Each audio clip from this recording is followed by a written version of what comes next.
พนมขึ้นเกศาน้อมสักการะว่าสมสิ่ง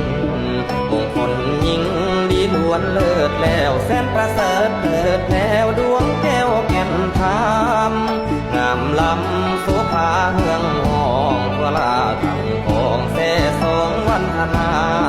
ปูนาคาองค์ญาณที่นี่แฝงเฝ้าเด่นนี้สุขที่พิสดาร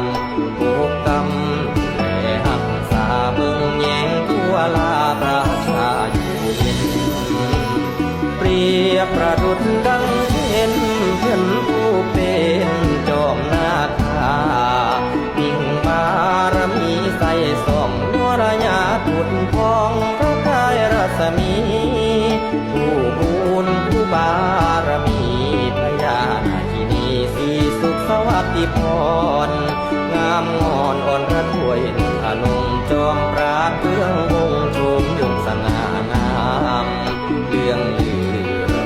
ยิ่งลำพอถวย